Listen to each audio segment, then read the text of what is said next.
Welcome to the Midsters Podcast, your podcast for inspiration on being bold and saying yes to making the most of your midlife.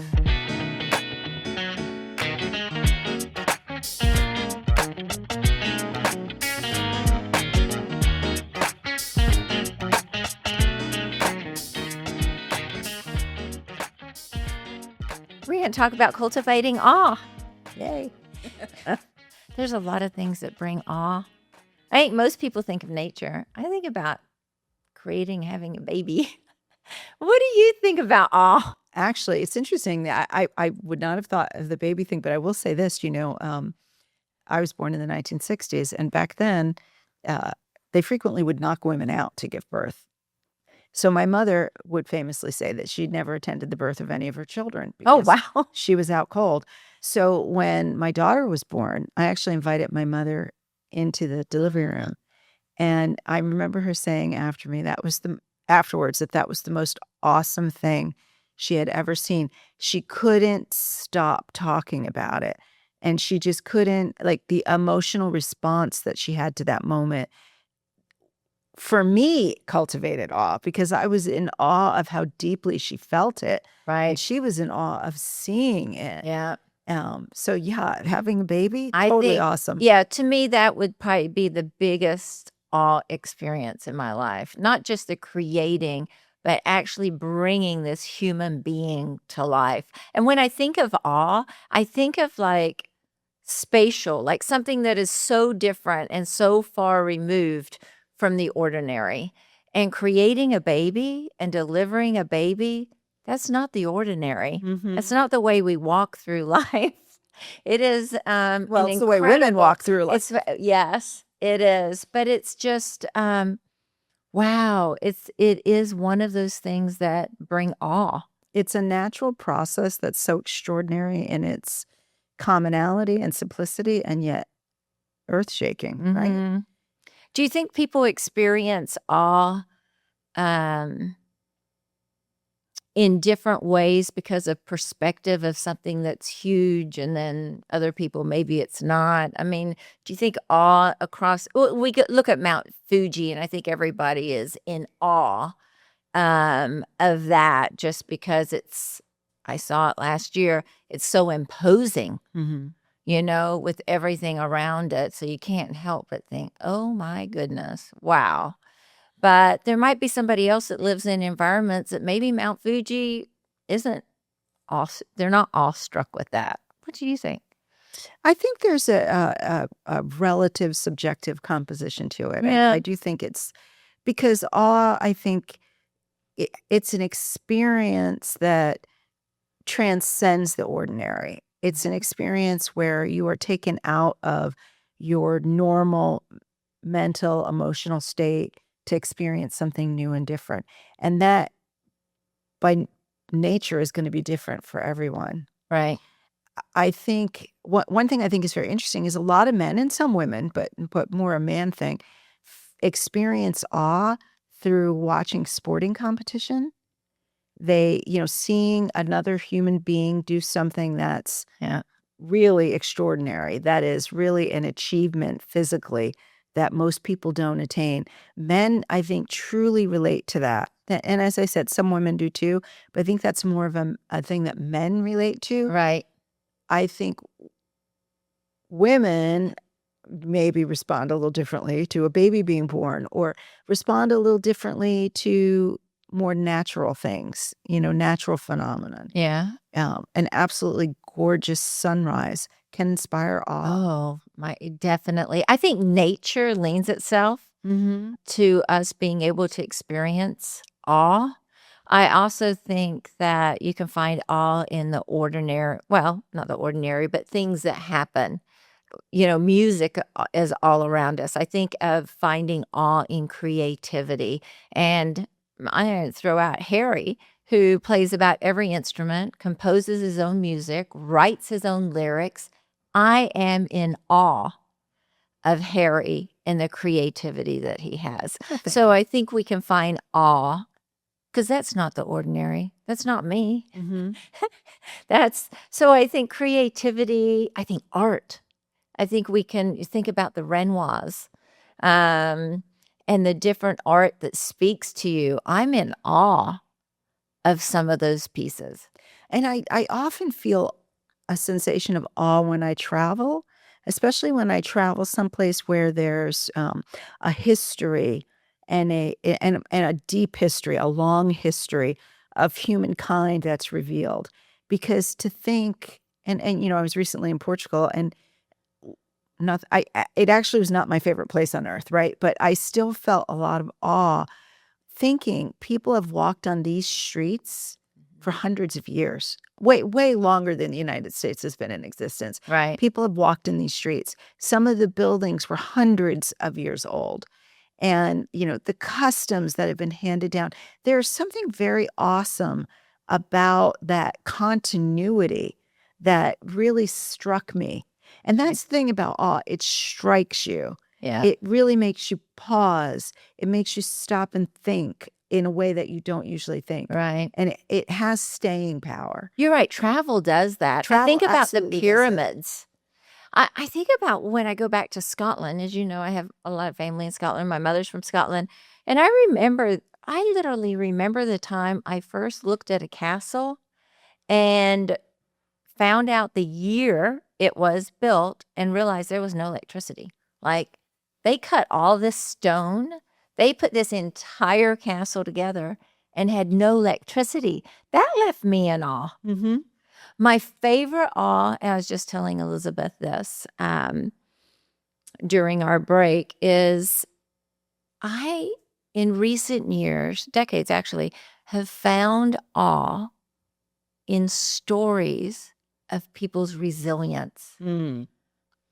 Resilience leaves me with my chin on the ground sometimes.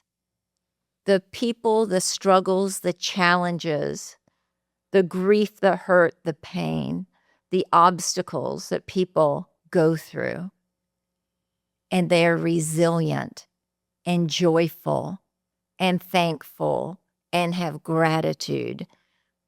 There are stories out there, people I know, that I see them walk the path.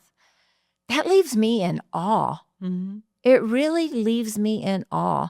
That's probably my favorite awe is what you see in resilience, I would have to say. It's interesting. There's a book that I remember reading when I was a child. It's called The Endless Step. And it was written by a woman who, as a young girl, lived on the steppes of Siberia in, utter freezing wasteland.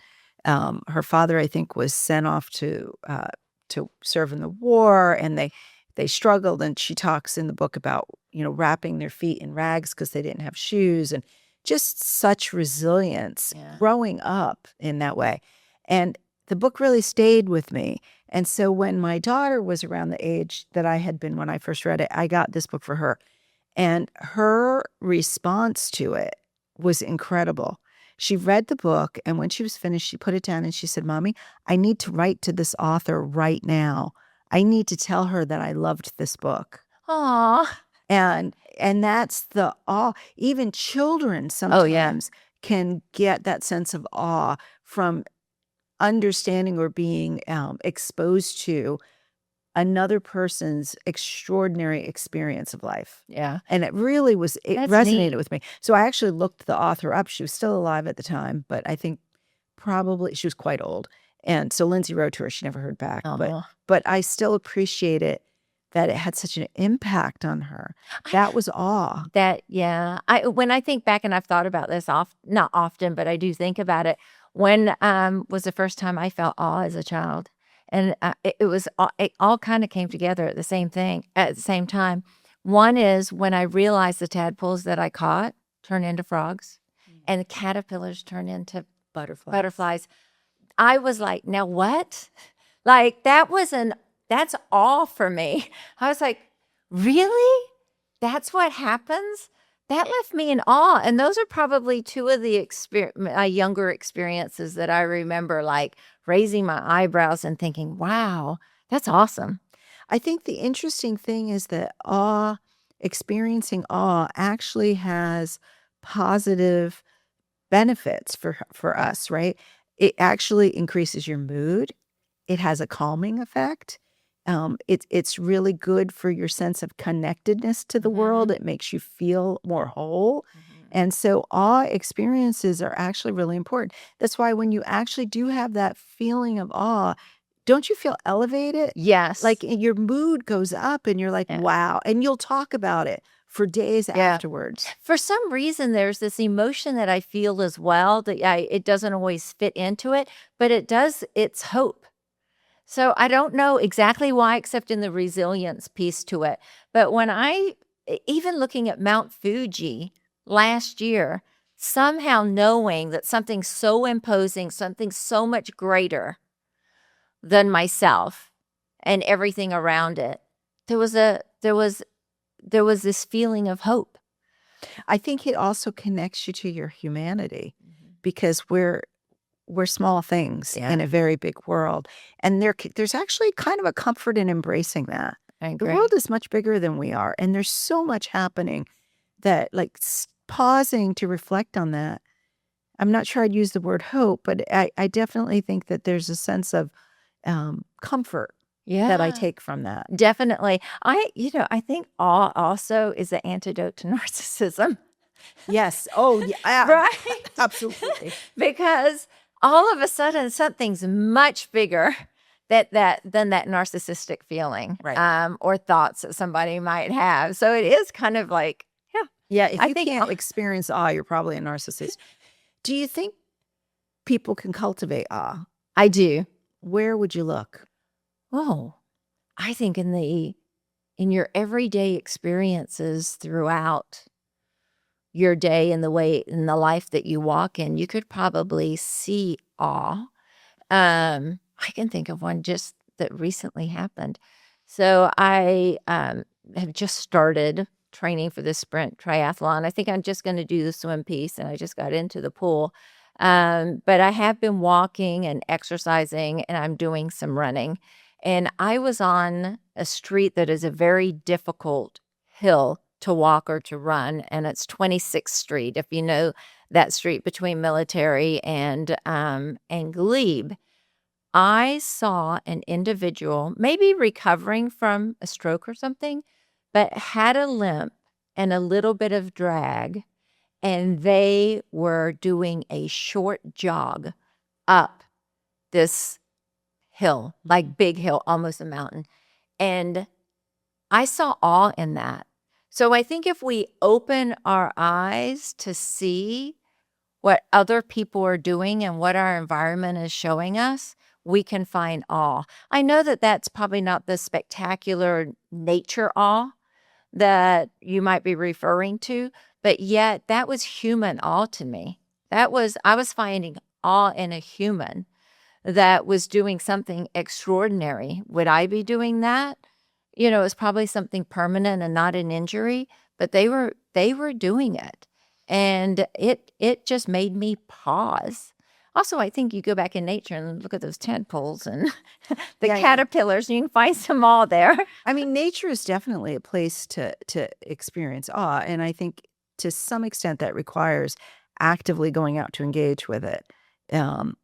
I had awe in the Serengeti, watching the animal, and in the Galapagos, Yes. Oh my goodness. swimming over the giant turtles. Like, And wow. pushing fish away. Yeah. I know when you saw awe one time. I think you felt awe. Maybe it was awe. It was very close. We were hunkered down in a snowstorm, Yes. and you heard snow thunder for the first time. That was And an your awe. eyes in your face, and you're like, "What is that?" And I'm like, "That's snow thunder." That was an awe I've only heard experience. it a few times in my entire life. It was so unusual, and it really struck me. Big rainstorms are destructive. Hurricanes are destructive. I'm not negating that, and I know that they're awful for many people. But there is also something fairly awesome about the power of nature and what it can do. That destructive force. Awe isn't always a positive experience. It's just a transcendent one. And so I sometimes take awe in a great thunderstorm occurring around me because it makes me feel how big the universe is and how powerful. Yeah. I also think awe, like if you want to try to cultivate awe, um, music, Mhm. art. There's a program at the National Gallery here in DC called Cultivating Awe, and I've gone to a couple of sessions now where they actually just invite you to come and interact with a piece of art and sort of see it and experience it, spend time with it. Yep. And the idea is to kind of, I think the idea is to kind of expose you to the idea that these are all things that are around you that you can use as a leaping off point for having that sort of extra special experience Mhm. that cultivates awe. Also, I think that the people that we think about and that we know, and we've talked before about how older people have a lot of wisdom. Mm. When I have conversations with certain people, this happened having conversations with you, um, the way somebody thinks about something, their perspective about something, the deep thoughtfulness, love, and kindness that comes to them in a response of a situation or a conversation that is not the norm. It's not the everyday person and feeling. That leaves me in awe. And I think that if there are people out there that want to feel awe in a more consistent way, I think we can go into nature and look for it. I think we can align ourselves with individuals that are really special people. They're illuminators that allow you to experience that.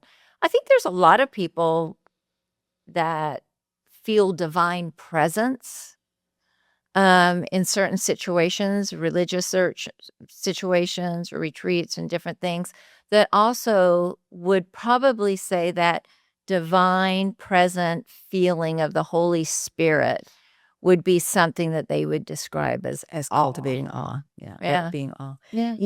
I think it's interesting. I think you're right that sometimes spending time with an older, wiser person, but I also find awe sometimes in interacting with the younger generation. Babies, kids. Babies, but also, like, young adults, like, it's kind of a constant refrain, and has always been a constant refrain in society. When I was a kid to now, "Oh, those young people, they don't know what they're talking about." But they sure do, and the different perspective of a younger generation, the way especially younger women, Mhm. I find the way younger women move in the world gives me it just gives me the awe feeling.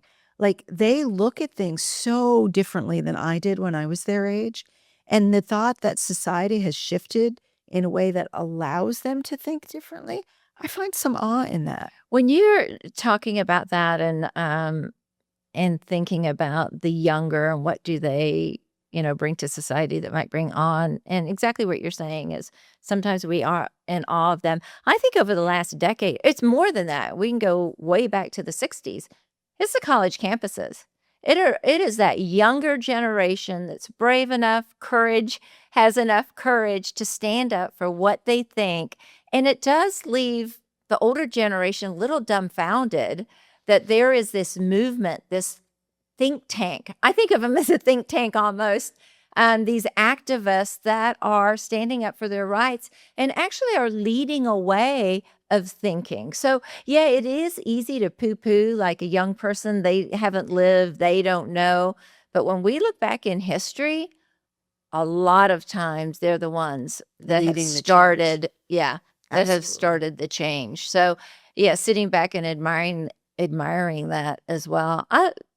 Like you, I like to be around all age groups. I mean, it's really interesting. I have 2 young adults now, 30 and 32, and I actually want their opinion about things more and more, and their perspective. When they were 11 and 13, it was like, "Just save it. Don't let me see behind that curtain." I didn't really wanna know what they were thinking, but now that has changed. I had a little mini awe experience with my daughter because, I was in, as I said, in Portugal and got very, very sick and, You called did. you, Yeah, reached out you to you to ask what to do, and you wisely suggested that I go get medical care. We got to the hospital, and the triage nurse did not speak English. Portuguese only. Well, not only, as it turned out. He asked if we spoke Spanish, which neither my daughter or I do. But then my daughter said, "How about French?" She apparently knew that there were a lot of French tourists in Portugal, so she was assuming perhaps. And in fact, he spoke French. So there's my daughter and this triage nurse communicating in French about my gastrointestinal distress. And honestly, I was in awe of that. Like, Yeah. she could have a fairly sophisticated medical conversation with someone in a different language. Yeah. And that person, who was also not a native French speaker, was able to have that sophisticated conversation with her. Mhm. I often find awe in the fact that people can speak different languages. It's something in this country that we don't do. In fact, Right. we tend to think it's a bad thing. But you go to Europe and you meet people who speak 2 or 3 or 4 languages fluently. It's Yeah. amazing the capacity Yeah. of the mind, and that actually does. I will stop and think about that afterwards, like, how on earth did this person learn that many languages? Right. That leaves me in awe as well. That's a skill, that's a choice. I mean, things we don't do. And in the US, that is not the norm. So It's not the it norm, it's not. really It's almost, discouraged instead right. of embraced. Yeah. I think the experience of awe, to some extent, is personal. What's gonna trigger that for different people is gonna be a little bit different. And so if people really want to kind of reach an awe state, I think it's worth spending some time thinking about what kinds of things leave you feeling speechless. Mhm. What are the things that have happened that you've seen or participated in that made you walk away with, like, a huge smile on your face, thinking about it for days afterwards, sharing the experience with other people, and then go seek out more of the same. Right. If you're a Yeah. person who loves sporting events because, the Olympics leave you speechless, then get tickets to go to sporting events. If it's art, go look at art. If it's music, go listen to music. If it's being out in nature, spend more time in nature. It doesn't have to be just something that incidentally happens to you. Right. It can be something that you can practice. Yeah. I think that's why people seek out travel Mhm. because of the experiences so set aside from their normal day to day. It puts them in that state. I love my camera. I love taking pictures and changing the lens within myself, looking at things, and that leaves awe for sure. Do you But ever feel awe about something you've done? Can awe be a personal thing? I'm in awe that we're sitting here right now doing a podcast and that I have the courage to talk about what I think. Like, that leaves me in awe. If you knew me as a kid, middle child, not that I didn't have opinions about things, but I've been more opinionated as I've gotten older because I have more confidence. This leaves, yeah, this itself leaves me in awe. Getting my captain's license, like, that was hard. Would I have ever thought that the nurse, the parent, the wife, would do that? Yes, that has left me in awe of myself. And you were sick during And that process, I ended up with and you COVID. still did it. First COVID, and I still did it. So, yeah, there are yeah. What about you? I sometimes, there's a photograph that I have. It's hanging in my living room. The one of the two egrets. Yes. I'm kind of in awe that I took that picture. Mm, That's kind of like, it's pretty technically it's a great great photo. picture. Yeah. And I'm just kind of in awe that I was in that place at that time. And for listeners, we had to cut our way into an egret nesting colony with a machete, wearing anti-fly gear because the flies were The swarming black everywhere. flies Oh were my God, it was horrible. horrible. And it stunk to high heaven. But I did it, and I got Yeah. this incredible photo that I am inordinately proud of. Yeah. I never thought that I would do photography the way, yeah, just like you. I mean, yeah, I also think that when people have an experience or feel that, they seek out ways to feel it again, like the people that travel. I think photography's probably done that Mhm. for us because it's led us to that, um, what would you say, hobby, that gives us more than just the end product as well. I think we seek out because we do see awe. I think if people, I have a little bit of, I guess I have this somewhat, but I think of my oldest son, he has wanderlust, like true wanderlust, because he's in awe of the conversations and the people in different places, from Brussels to the UAE to Scotland. It seems like he's been everywhere. And you'll ask him about, oh, what was it like in The Hague or in Brussels or in Scotland, wherever you choose to ask him, UAE. It is never about the geography. Never. It is always about the people, the culture that left him in awe, the conversation or the where they've come from and where they are now. And I think that people that have wanderlust not just seek out the change in geography, like for him, it's the people that leave him in awe. It's interesting because there's kind of a subset of that. My son is actually not someone who really enjoys travel. It's just too hard.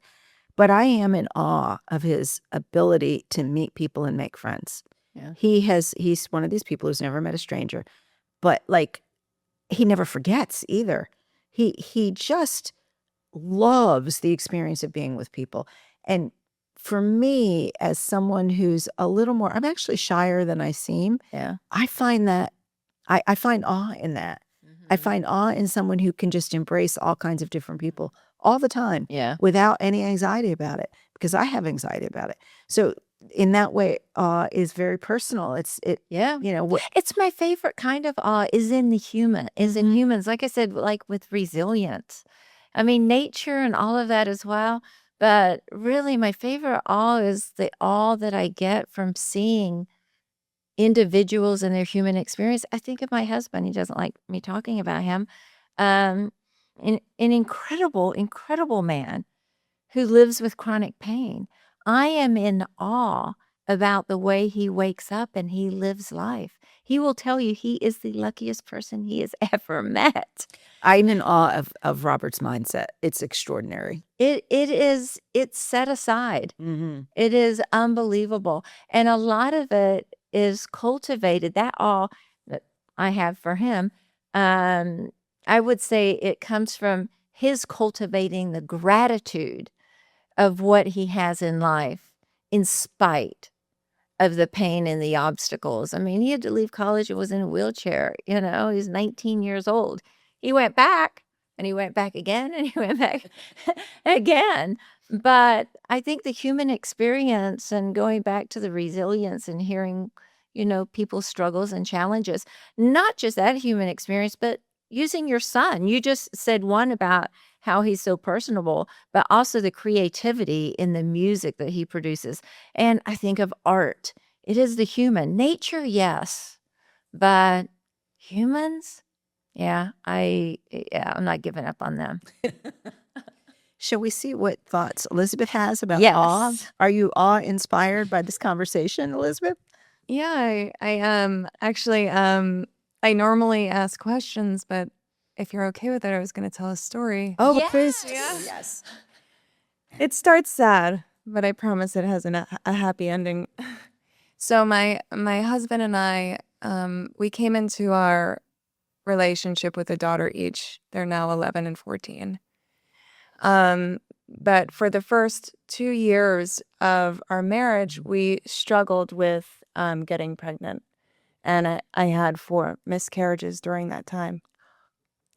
And the one that went along the furthest, the first time we went to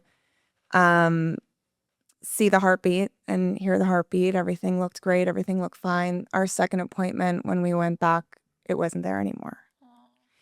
And I didn't know what to expect up until that point. They warned me that, eventually it might, over the next few days, I might show signs that I was going to pass the fetus. And it started getting really intense, and we went to the hospital, and we were there in the morning, and they said, honestly, we can't do anything for you here. We could give you some pain medicine if you want, but you're going to have to go home and pass your baby. So we went home. I spent the awful hours going through that process. It very much so felt like having my daughter before, it was, it was quite painful. After I passed the fetus, I had put it into a container, and my husband and I decided to go for a walk. And we were going to bury it by this beautiful tree we would also oftentimes pass on our walks. That it actually, at the base, it sprouted out into two trees. And we took a shovel and we went back there, and um, we buried the fetus under this tree. And it was a really emotional, horrible experience because this was the third time now that we had gotten pregnant. And it just felt like a lot of hope was lost in that moment. And I remember I was hugging my husband, and he whispered, just come back to us, little buddy. And I kid you not, it was dusk, and out of nowhere, all of these fireflies lit up around us. And it was the most beautiful thing that I had ever seen. And I think from this story, I kind of learned, that moments of profound grief, of pain, can actually bring you to a place that you can experience all. It provides like the necessary shift that you kind of need, that we needed in that moment to ease the suffering that we had and had been experiencing over the past 2 years. And then after that, I do feel like our son came back to us because I got pregnant with my rainbow baby a year later. So beautiful. Yeah. So as you guys were talking about like nature and babies and having experiences of all like that will forever live in my memory. It was such a magical moment that I think we both needed to just get a little bit of hope. Yeah. Wow. Thank you for sharing that. Yeah. That's a beautiful story. It's a beautiful story. And a really beautiful place to wrap up, because I think that's something our listeners will take some awe from as well. Yeah. For those listening, I hope that you can find and cultivate awe in your life. Just be open to it. You can find us on AmericanMinsters.com. That is a beautiful story. You're right. It's sad. The fire. You have.